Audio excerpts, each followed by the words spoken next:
Bismillah, alhamdulillah, wassalatu wassalamu ala rasulillah, amma ba'du. Ikhwati fillah rahimakumullah, uhayyikum bitahiyyatil islam, wa hiya tahiyyati ahlil jannah, wa tahiyyati ahlil jannati assalam. Fassalamullahi alaikum warahmatullahi wabarakatuh.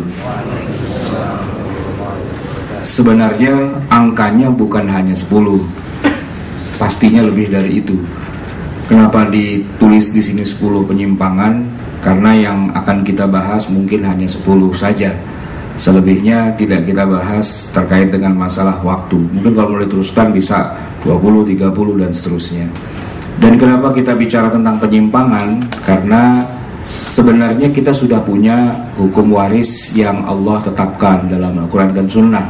Sayangnya dalam praktek kehidupan sehari-hari kita banyak melakukan penyimpangan itu. Nah, tapi sebelum saya ngajak antum semua untuk membahas apa saja sih contoh-contoh penyimpangan yang terjadi di Indonesia dalam hal ini pembagian waris, saya akan mengawali dulu dengan sebuah ayat Al-Quranul Karim, ya, di mana Allah Subhanahu wa Ta'ala berfirman, ya, wa may ya'sillaha wa rasulahu wa yata'adda hududahu. Orang yang maksiat kepada Allah dan Rasulnya, wa yata'adda hududahu, dan menentang hudud atau ketentuannya, dalam kurung hukum waris, yudkhilhu naran, niscaya Allah masukkan dia ke dalam neraka, khalidan fiha, abadi atau kekal di dalamnya, walahu adzabum muhin, dan bagi orang itu ada azab yang menghinakan. Ini surat An-Nisa ayatnya ayat 14. Allah menyebutkan orang yang menentang hudud. Hudud di situ terjemahannya ketentuan dalam kurung hukum waris. Karena pada ayat ke-11 dan ayat ke-12 Allah secara panjang lebar memang menceritakan dan menetapkan sekaligus juga mewajibkan, ya, ditetapkan dan diwajibkan agar umat Islam membagi warisnya itu sesuai dengan apa yang sudah Allah tentukan. Detail sekali, ya, bagaimana pembagian waris untuk anak, ya, bagaimana pembagian waris untuk suami dan istri, bagaimana pembagian waris untuk orang tua dari almarhum yang meninggal, itu panjang. Jadi kalau kita baca total ayatnya dari 11, 12, 13, 14 itu hampir 2 halaman penuh ayat itu. Detail sekali. Nah, setelah Allah berpanjang-panjang menceritakan dan menetapkan bagaimana pembagian waris, kok tiba-tiba ada umat Islam yang menentang. Menentang di sini bisa saja menentang dalam arti langsung tidak mau terima, tapi menentang juga bisa dalam arti dia tidak melaksanakannya. Mungkin karena tidak tahu, atau mungkin juga karena tidak mau tahu. Nah, gitu. Nah, rupanya ancaman Allah ini agak berat, ya. Karena ancamannya begini, yudkhilhu naran, masuk ke dalam neraka. Kalau cuman masuk neraka, mungkin ya masuk neraka ya sakit juga, ya. Tapi kan biasalah, ya, setiap kita ini punya ancaman masuk neraka kalau macam-macam. Cuma yang menjadikan ayat ini unik terusannya, khalidan fiha, kekal di dalamnya. Ini agak aneh ayat ini. Coba perhatikan. Orang Islam itu seharusnya, kalaulah dia harus masuk neraka menebus dosanya, begitu dosa-dosanya sudah ditebus dalam neraka, harusnya dia dikembalikan lagi ke dalam surga. Sebab hadis-hadis Nabi itu tegas menyebutkan bahwa siapa orang yang di dalam hatinya, man kana fi qalbihi mithqala habbatin minal iman dakhalal jannah, ya, orang yang matinya itu dalam keadaan, ya, hatinya masih ada iman lah gitu, walaupun mungkin dia jarang-jarang sholat, ya kan, atau enggak puasa, atau enggak bayar zakat, macam-macam lah, namanya juga orang Islam kan. Apalagi hari ini kita lihat umat Islam dengan berbagai macam problematikanya gitu, ya. Tapi biar bagaimanapun kata Nabi, pada akhirnya kalau emang dia meninggalnya dalam keadaan dia, ya, punya iman, percaya pada Allah dan Rasulnya, bersyahadat, ya pada akhirnya akan masuk ke surga lagi. Ya beda-beda nanti berapa lama di nerakanya, mungkin ada yang sehari, ya kan?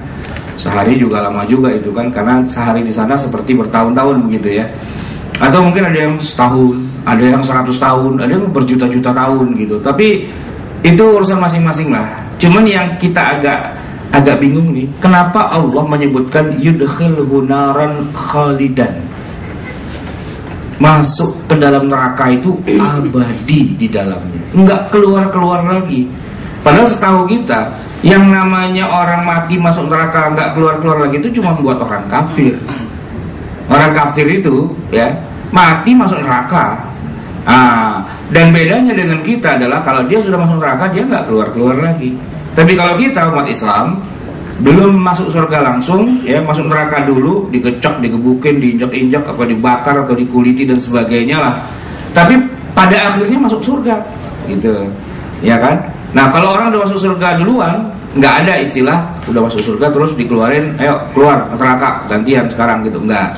Sekali masuk surga terus masuk surga. Tapi sekali masuk neraka ada yang terus-terusan, ada yang keluar. Nah yang keluar itu yang Islam kayak kita ini, gitu. Ya syukur sih kita masuk surga langsung ya, nggak usah pakai ke neraka dulu, amin gitu ya. Amin. Tapi kalaulah misalnya gitu, kalaulah misalnya harus nebus dulu dosa itu di neraka, masih ada harapan. Harapan itu masih ada, gitu loh. Apa? Akan kembali juga ke surga, gitu. Cuma, ini dia nih. Ayat ini satu di antara sekian ayat atau hadis yang menjadi anomali. Tidak seperti biasanya, gitu loh. Ternyata ada juga loh orang Islam kalau mati dalam keadaan iman, tapi Allah ancam siksa nerakanya nggak tanggung-tanggung, abadi di neraka. Yaitu siapa? Ya ini orang yang menentang hukum waris ini. Ini ayat Quran loh, An-Nisa ayat 14 kita sering baca, gitu. Cuma ya masalahnya bab waris ini kan jarang-jarang dikaji, jarang-jarang dibahas. Mungkin kalau bab-bab tentang wah kita harus hati-hati dengan aliran-aliran sesat gitu, udah sering kita ya. Hati-hati dengan komunisme, dengan kapitalisme, atau dengan apa lagi, dengan Syiah gitu, udah sering lah kita gitu. Tapi kalau yang satu ini ayat nggak ngomongin siapa-siapa, ngomongin diri kita nih. Ancamannya buat kita nggak nyala-nyalain orang kafir nih, nggak nyala-nyalain orang fasik, munafik dan sebagainya, enggak. Kita lagi ngomongin diri kita, wa may ya'sillaha wa rasulahu wa yata'adda hududahu yudkhilhu naran khalidan fiha, abadi di dalam neraka dan nggak tanggung-tanggung gitu. Itu dosa yang wah luar biasa gitu. Nah oleh karena itu maka kita harus ya serius juga bicara tentang waris ini, nggak boleh sembarangan. Karena itu Rasulullah juga wanti-wanti ya. Ada perintah dari Nabi secara khusus buat kita ya, agar bisa menjalankan hukum waris itu syaratnya cuma satu. Pelajari, amalkan, dan jangan lupa ajarkan juga. Minimal buat kita nih sekeluarga. Antum nih yang suami, ajarin itu kepada istri anak. Istri-istri juga begitu, ajarin pada suami pada anak. Jangan sampai kita cuma nama doang Islam, ya jidat doang hitam, tapi giliran bagi waris kacau balau, pakai hukum Belanda, pakai hukum adat, pakai hukum gak jelas gitu. Nah itu nggak boleh. Rasulullah tuh punya wanti-wanti begini, ta'allamul fara'idha wa'allimuhu fa'innahu yunsa wa huwa awwalu ma yunza'u min ummati. Pelajarilah ilmu faraid dan ajarkan. Dua tuh, pelajari, ajarkan. Nggak cuma sekedar pelajari doang, ajarkan. Ya saya sih nggak minta antum untuk jadi ustadz dan ngajar ilmu faraid kemana-mana. Tapi minimal antum faham, istri faham, anak-anak faham. Minimal itu. Karena kan prinsipnya ku anfusakum wa ahlikum naro. Nah kenapa Nabi mewanti-wanti? Fa innahu yunsa.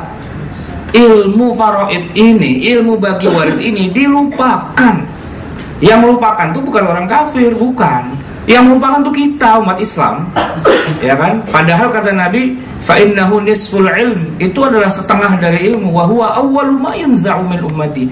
Ilmu faraid, ilmu waris ini yang pertama di antara hukum-hukum Allah yang akan dicabut dari umatku. Jadi kan sering tuh kita dengar hadis bahwa di akhir zaman umat Islam cuma tinggal nama, tidak menjalankan syariah, bla bla bla bla. Nah salah satunya ini Ya, umat Islam itu sudah tidak lagi, jangankan membagi waris secara hukum Islam, tahu aja enggak. Ya gimana mau tahu, belajar aja kagak, gitu. Ya kan? Nah oleh karena itu Umar bin Khattab radhiyallahu anhu itu juga meneruskan, kalau tadi firman Allah ini hadis Rasulullah, Umar malah mengatakan bahwa belajar faraid itu wajibnya sejajar dengan belajar Quran. Maka asar dari Umar itu adalah ta'allamul faraid. Ya. Kalian tuh pelajarin tuh ilmu faraid itu. Kama tata'allamunal Qur'an, sebagaimana kalian belajar Al-Qur'an. Jangan Qur'an aja dibaca, muter-muter bolak-balik. Sebulan sih cakep dah kalau udah bisa 1 juz. Apa itu? Odoj gitu ya. Nah, cakep itu, apalagi kalau udah bulan Ramadan, khatam 3-4 kali, cakep banget itu. Ya, setiap 1 huruf kan dibalas dengan 10 kebajikan. Udah bagus itu. Cuman kalau dia nggak kerjakan isi Al-Qur'an, nggak jadi bagus. Cuman dibaca doang. Kita malah kena sindiran yang Allah sindirkan kepada orang kafir, tapi balik lagi ke kita. Ya kan? Allah tuh kan pernah menyindir tuh orang-orang Yahudi. Lu kitab doang tebel, nggak pernah dikerjain. Ya kan? Di dalam Quran disebutkan kal himari yahmilu asfara, seperti keledai membawa kitab-kitab. Nah kita jangan-jangan kebalikan juga ntar akhirnya. Itu dibaca doang, dihafal doang gitu ya, bahkan mungkin diperlombakan dan sebagainya, giliran isinya diinjak-injak itu, ditinggal. Nah ini jangan sampai kita kabura maqtan indallahi an taqulu ma la taf'alun. Amat besar kemurkaan Allah untuk kita mengatakan sesuatu apa yang tidak kita kerjakan. Baik jamaah yang dimuliakan Allah, saya akan langsung saja. Apa sih yang 10 penyimpangan itu yang terjadi di Indonesia? Pertama, bagi waris anak laki-laki disamakan dengan anak perempuan. Itu penyimpangan yang selalu terjadi di tengah masyarakat kita, dan itu bertentangan dengan ayat Al-Qur'an.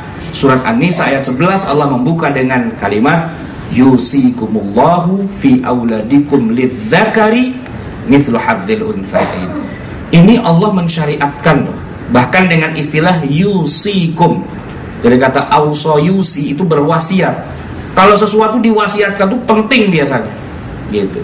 Allah mewasiatkan dalam pembagian waris tuh anak-anakmu tuh, anak laki-laki jatahnya itu seperti 2 orang anak perempuan. Saya kasih contoh. Kalau saya nih ya meninggal dunia, gitu. Lalu saya punya anak laki 1, anak perempuan 1. Anggaplah saya nggak punya istri biar nggak ribet gitu ya. Nah harta saya ada 3 miliar deh. Nah, kalau 3 juta kayaknya nggak terlalu seru gitu ya, apalagi 3.000 gitu ya. Saya punya harta 3 miliar. Anak saya 2, 1 laki 1 perempuan. Gimana bagi warisnya? Nah anak laki-laki itu dianggap 2 orang anak perempuan, seolah-olah saya punya anak 3. Yang 2 itu saya kasih ke 1 orang anak laki-laki itu, yang 1 miliarnya kasih ke 1 orang perempuan. Begitu cara baginya. Itu tegas Allah menyebutkan seperti itu.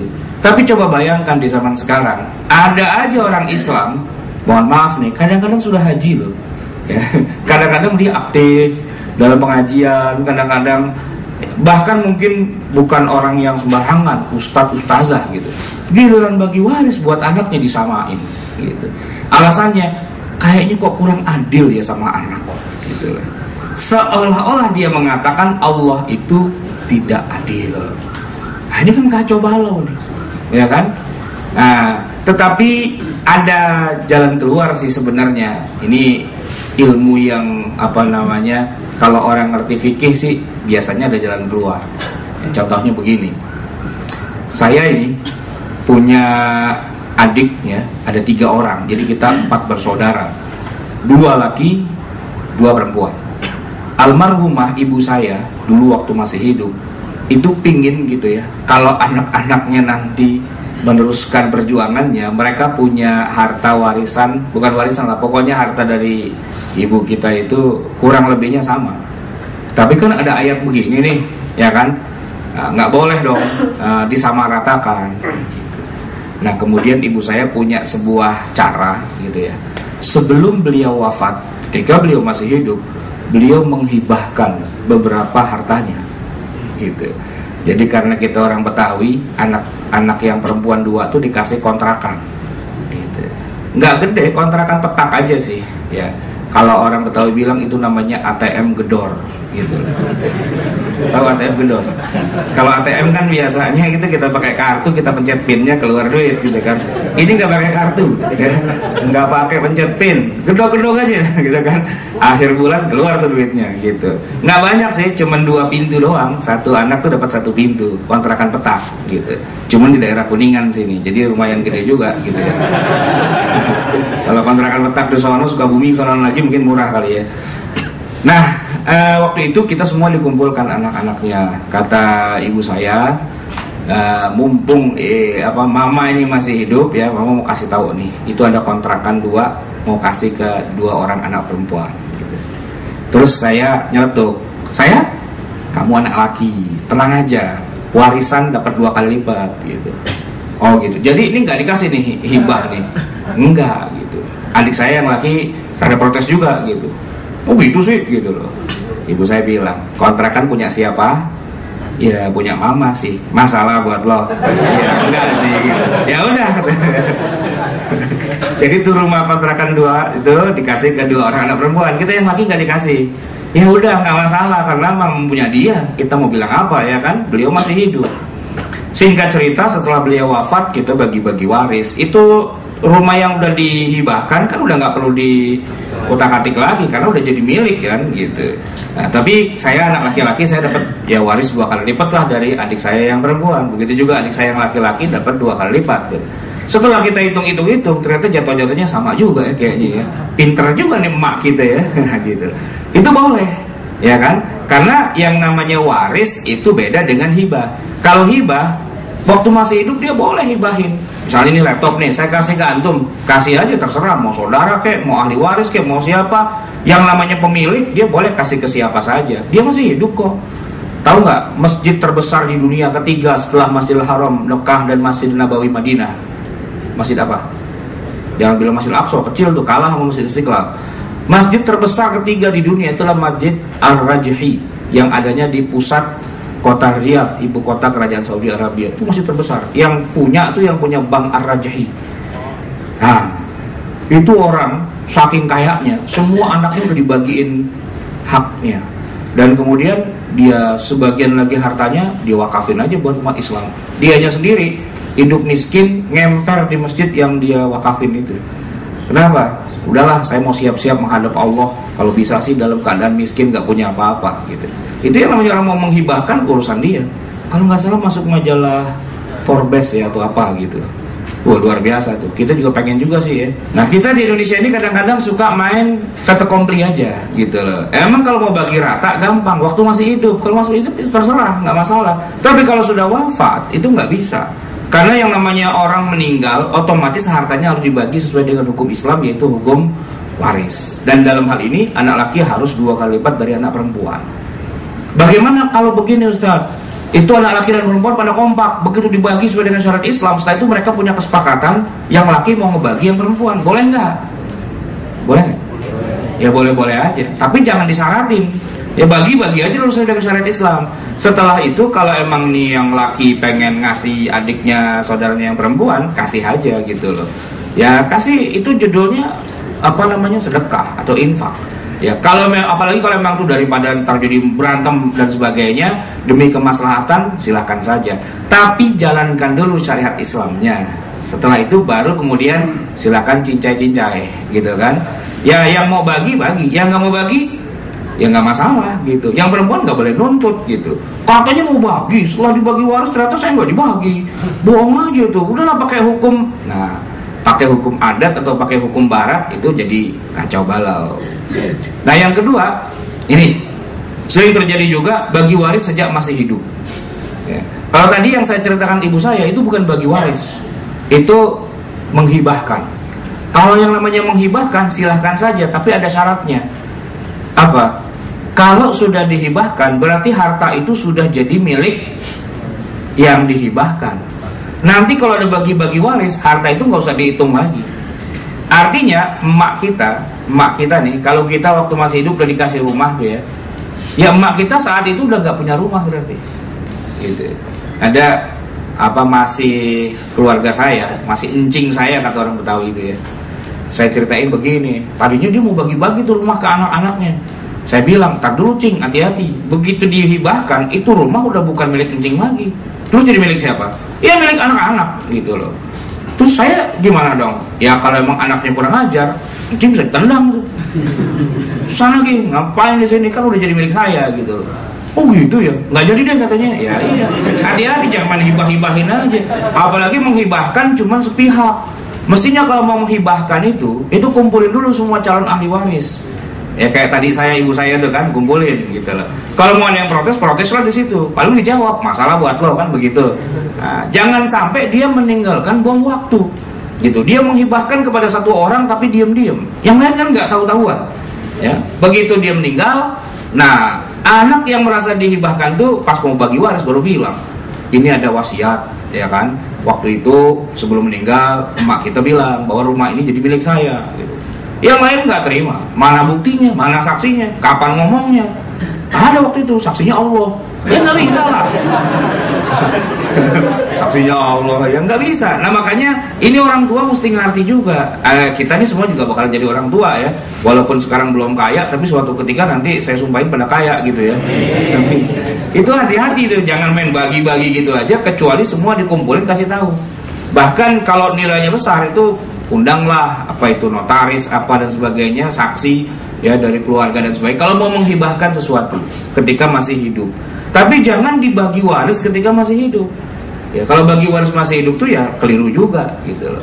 Hibah dan bukan waris kalau masih hidup. Kalau sudah meninggal barulah itu namanya waris. Yang ketiga, ini ada istilah hibah waris yang tadi juga tuh. Begini, orang tua udah kebelet pengen ngasih anaknya rumah gitu. Karena anaknya udah kawin kan, udah punya anak lagi begitu. Udahlah pakai gitu. Nah, di tengah masyarakat kita muncul semacam kekeliruan atau penyimpangan atau salah paham lah paling tidak, bahwa rumah yang dipinjamkan tadi itu sudah dianggap sebagai warisan. Jadi nanti kalau orang tua itu meninggal, si anak yang sudah dapat rumah itu udah nggak dapat lagi. Kelirunya di mana? Kelirunya begini, rumah itu akadnya hibah atau pinjam gitu. Kalau pinjam berarti cuma dipinjamin doang gitu ya. Nanti begitu waktu tertentu, misalnya katakanlah orang tuanya meninggal, ya rumah itu harus dikembalikan lagi statusnya.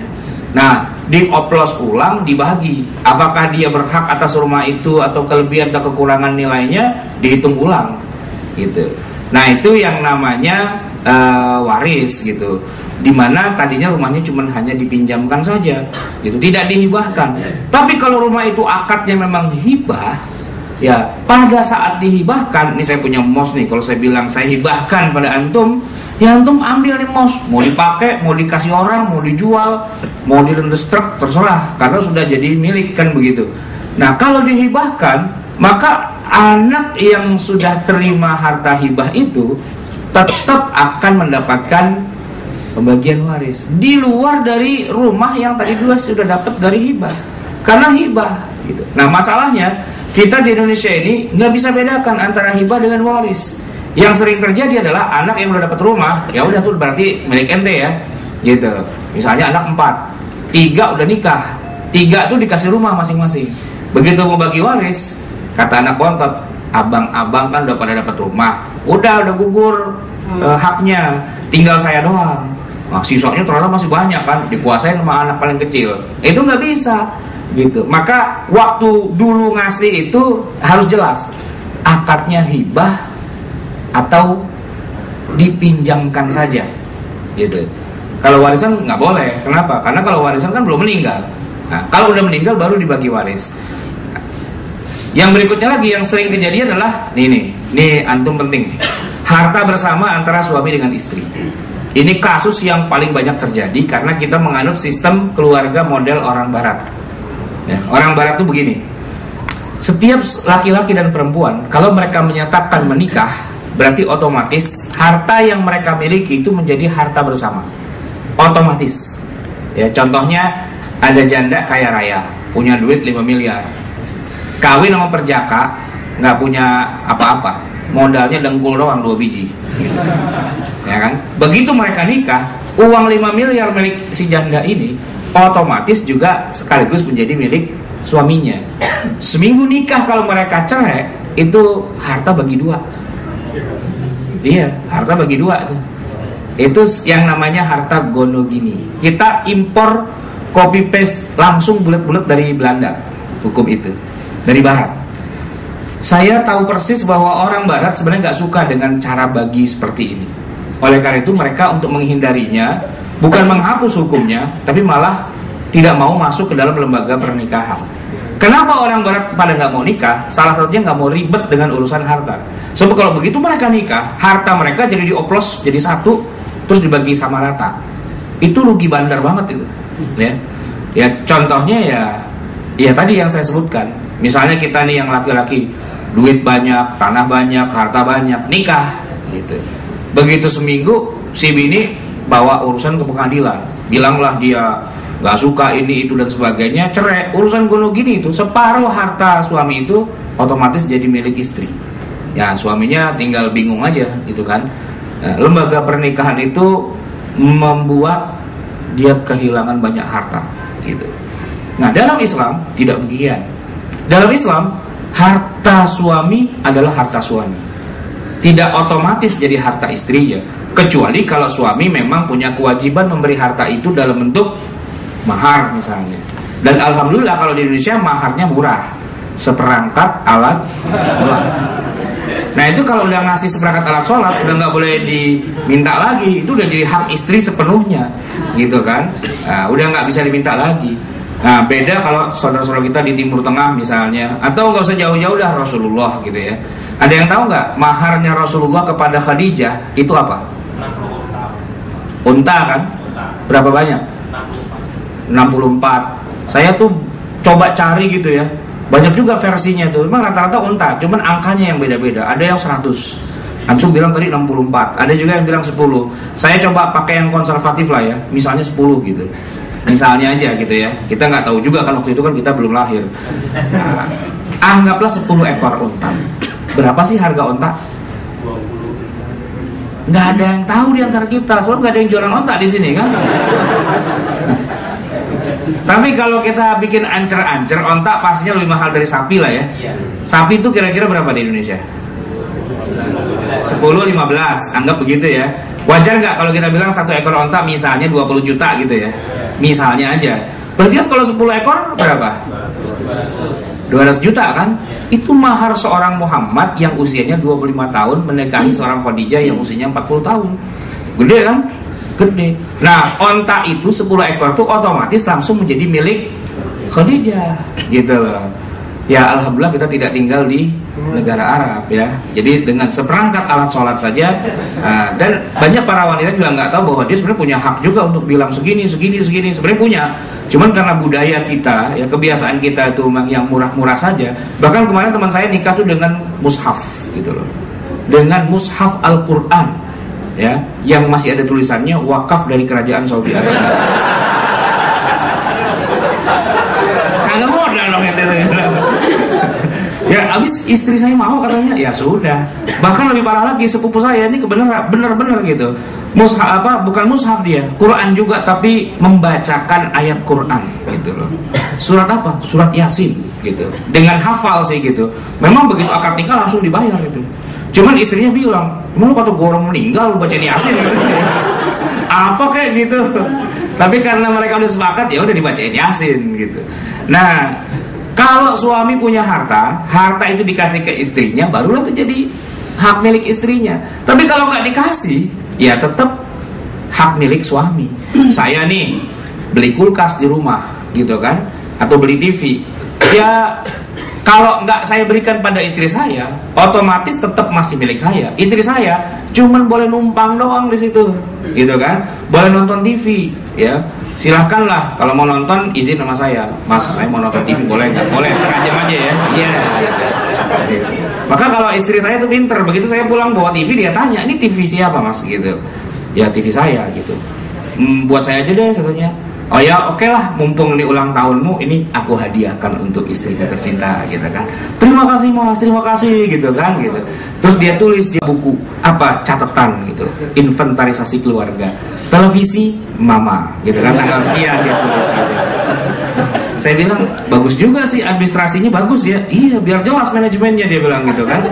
Oke gitu. Besok lagi pulang bawa motor gitu kan. Saya nanya, ini motor siapa? Ya motor saya gitu loh. Tapi kan saya butuh motor kesana kemari, buat saya deh gitu. Terus karena emang tuh ulang tahunnya lagi, ya udah motor gitu kan. Waktu itu saya bayar lunas gitu. Kata istri saya, mohon maaf nih mas, apa BPKB SNK-nya ada nggak gitu? Karena mau balik nama katanya. Oh iya, balik nama. Balik nama. Tapi nggak apa-apa, emang saya rela dan ikhlas memberikan. Ya berarti hak dia. Kalau terjadi apa-apa antara saya dengan dia, entah perceraian, entah kematian dan sebagainya, yang dibagi waris itu adalah hartanya masing-masing. Kalau saya meninggal, harta saya saja yang dibagi waris, harta istri saya nggak usah dibagi waris. Sebab kemarin tuh ada seorang jenderal angkatan udara wafat di Halim itu ya, saya diundang sama istrinya, jandanya itu ya, dengan 3 orang anak perempuan semua. Itu hartanya cukup banyak dan diteror oleh adiknya sang almarhum. Jadi karena anaknya 3 semua, itu kan sebagian dari harta itu, sisanya atau asobah itu jatuhnya kepada saudara-saudaranya almarhum. Saudara-saudara almarhum menuntut bagian, gitu loh.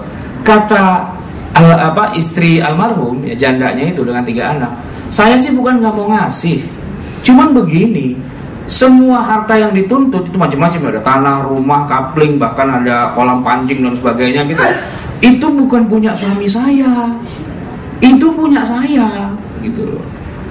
Adik-adik iparnya pada nggak ngerti, nggak mungkin, gitu loh. Istri kan nggak bisa cari duit, itu kan harta kakak kami, ya, almarhum gitu kan. Nah datanglah si janda itu, ibu itu ke rumah saya cerita. Saya bilang, itu emang asalnya gimana bu?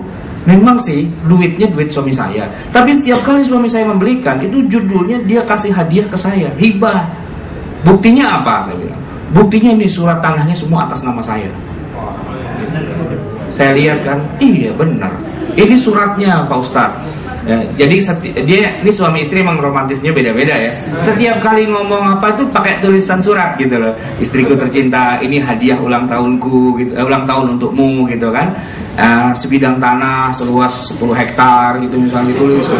Ini ada surat dari suami saya dan ini surat tanahnya ada semua gitu loh. Saya periksa gitu. Iya juga sih ya. Dan semua keluarganya semua pada tahu hal itu. Terus berarti harta suami ibu yang wafat itu apa? Ada sih, ini aja rumah yang kita tempatin gitu. Nggak seberapa yang ditempatin, karena itu rumah juga rumah dinas kan, rumah jenderal angkatan udara gitu loh. Jadi punyalah duit barang 50-an juta gitu ada gitu. Tapi yang lain-lain tuh bukan gitu loh, itu harta istri. Adik-adik almarhum kagak ngertinya, minta semua. Bahkan mereka sudah ngitung pembagiannya begini-begini menurut Quran dan Sunnah gitu kan. Datanglah adik-adiknya ke Jakarta nemuin saya, Pak Ustadz kan tahu bahwa kalau kita sebagai saudara ini almarhum nggak punya anak laki-laki, punya anak perempuan doang, kami dapat asobah dan kami sudah hitung. Saya baca hasil hitungannya, benar semua. Cuman masalahnya ini bukan harta abang ente, saya bilang, ini harta bininya. Pada bengong, emang gitu ya? Coba aja lihat semua surat-suratnya, gitu. Dibaca semua. Iya, berarti bukan punya abang kita, bukan, itu harta istrinya. Waduh, wah mereka kan pada ngelengek gitu kan, pada bengong. Jadi kita nggak dapat apa-apa, Ustaz. Ini bukan masalah nggak dapat apa-apa, ini harta siapa yang diributin gitu kan. Nah akhirnya si janda itu bilang, Ustaz, saya tidak mau ada perpecahan di keluarga kita. Jangan sampai suami saya wafat, adik-adiknya jadi musuhin saya. Gini aja deh, saya mau ngasih hibah kepada mereka. Gitu. Masing-masing dikasih 15 juta. Ya lumayan lah, karena orang kampung gitu dari daerah datang ke sini. Ada 5 apa 6 gitu saudaranya, 15, saya lihat tuh amplopnya kasih. Begitu dikasih amplopnya, udah pada cium tangan semua sama. Saya bilang, Bu, ini kan almarhum ini kan punya saudara 6. Ya udah dibagi-bagi semua, ini amplop kurang 1 nih Bu, masih ada lebihnya 1 lagi. Oh ini buat Pak Ustadz katanya. Oh itu nggak nolak. Seperti ada tipisan dikit gitu. Cek. Nah jadi harta suami, harta istri itu harusnya dibedakan gitu. Ya teman saya ada yang bilang, Ustaz kalau gitu itu kan kalau yang besar ya tanah itu kan ada suratnya. Kalau yang kecil-kecil gimana? Ya pakai stiker saya bilang. Gitu. Segala centong, ulekan gitu. Itu kalau suami istri divorce itu ya, oke, suamiku malam ini adalah malam terakhir bagi kita gitu ya. Kita bagi-bagi harta kita gitu kan. Pokoknya begini suamiku, yang ada stiker ada tulisan mama itu berarti punya aku, yang tidak ada berarti punya mas gitu kan. Mereka datang ke dapur gitu kan, semua tuh segala parutan, segala tulisan mamanya. Suaminya masuk kamar tidur, itu baju udah habis semua, masuk koper semua kan gitu. Baik, yang berikutnya harta waris dikuasai istri. Ini sering kejadian ya. Jadi karena tidak jelas ini harta siapa, seringkali begitu suami wafat, istrilah yang ngangkangin harta itu. Ya kalau istrinya jujur sih nggak masalah. Kalau istrinya udah punya cem-ceman gitu ya, terus dia kawin lagi, CLBK ya, cinta lama belum kelar gitu ya.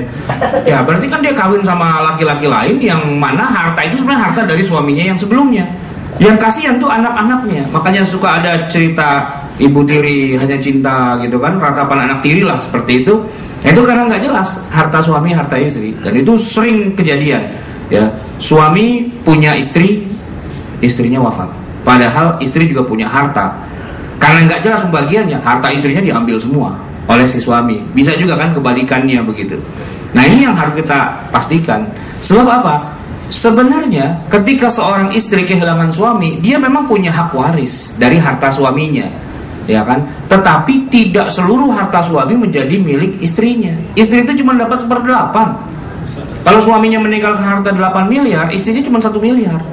Sisanya yang 7 miliar itu milik anak-anak.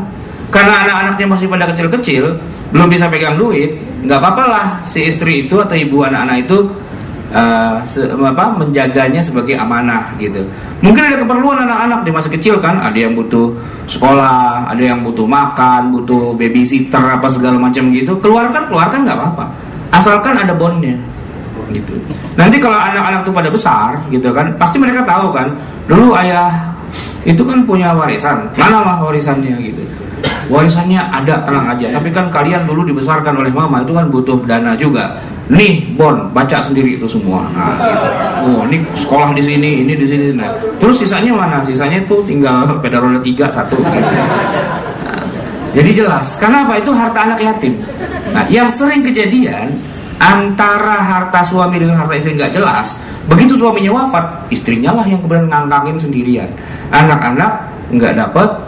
Apalagi keluarganya dan sebagainya. Padahal kalau almarhum itu, suami itu masih punya ayah, ayahnya masih punya hak waris dari anaknya. Masih punya ibu, ibunya punya hak waris. Apalagi kalau almarhum itu tidak punya anak laki-laki, maka saudara-saudaranya masih punya hak waris juga. Tidak otomatis si istri mengangkangi sendiri harta suaminya gitu. Nah, kemudian yang sering terjadi, ini sebagai antitesisnya. Kalau yang tadi semua harta waris dikuasai istri, sekarang malah kebalikannya. Karena istri merasa nggak berhak gitu ya, maka nggak dibagi-bagi warisnya gitu. Dan anak-anak pun nggak berani bagi waris juga. Kenapa? Nggak enak, ibu kita kan masih ada. Kalau kita bagi-bagi, ibu kita mau tinggal di mana? Gitu kan? Padahal nggak juga. Karena ibu kita sebagai istri dari ayah kita, kalau ayah kita wafat, beliau punya harta, ya harta beliau saja, harta ayah kita yang dibagi-bagi. Kalau ibu kita itu masih hidup dan beliau masih punya harta, hartanya nggak usah dibagi-bagi. Jadi kita semua nih yang punya ayah dan ibu gitu ya, yang masih ada ayah dan ibunya, insya Allah akan dapat warisan 2 kali. Warisan dari ayah, dari harta beliau murni. Yang kedua, warisan dari ibu, dari harta beliau murni. Cuman yang jadi masalah, mana harta ayah, mana harta ibu, udah nggak jelas lagi. Itu yang sering kejadian di tengah masyarakat kita. Gara-gara kita mengadopsi antara suami dan istri itu hartanya bareng-bareng. Padahal enggak. Ya suami, istri ya istri. Itu 2 hal yang berbeda. Gitu. Nah, kalau sudah nggak jelas seperti itu, akhirnya bapak kita meninggal, masih ada ibu, kita nggak bagi waris. Tungguin dulu ibunya sampai meninggal, baru kita bagi waris. Ibunya panjang umur, kagak mati-mati, anaknya pada mati duluan, jadi kacau kan akhirnya. Itu yang sering kejadian gitu loh. Yang sering kejadian itu begitu. Ditunggu kagak mati-mati, anaknya pada mati. Ya, anak pertama mati, anak kedua mati, anak ketiga mati. Kan kasihan, nggak dapat warisan akhirnya.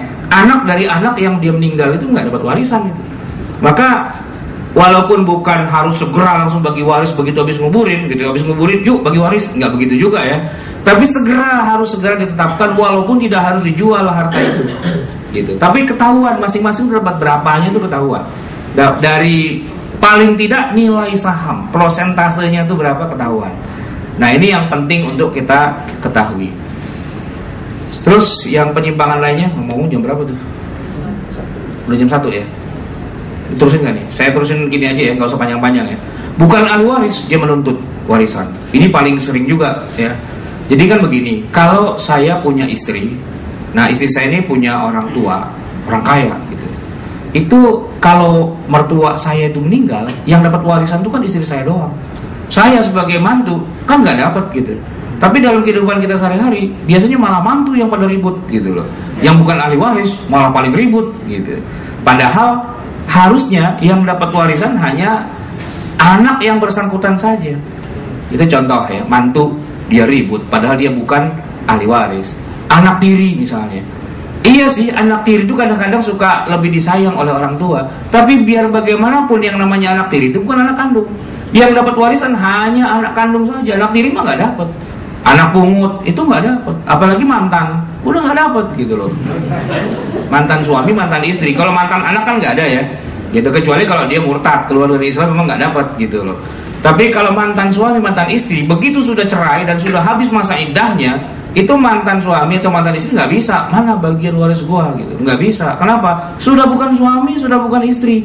Nah, memang sih tidak langsung otomatis putus hubungan suami istri begitu jatuh talak. Ada masa iddah selama 3 bulan, tapi otomatis gitu, begitu masa iddahnya selesai sudah bukan suami istri lagi, maka sudah tidak bisa lagi menerima waris. Kadang-kadang yang anak tiri, anak pungut, anak angkat, mantan, mantu dan sebagainya lebih ribut daripada yang ahli warisnya sendiri. Terus ini juga bagi waris berdasarkan kesepakatan ya, daripada ribet, daripada susah, udahlah kita yang penting sama-sama ridho gitu kan. Ente ridho, saya ridho, udah kita bagi aja lah gitu. Jadi seolah-olah kalau semua sudah pada ridho, ya sudah selesai urusan gitu. Padahal nggak begitu. Ini hukum waris, ini hukum Allah, hudud, nggak bisa diterjak begitu aja.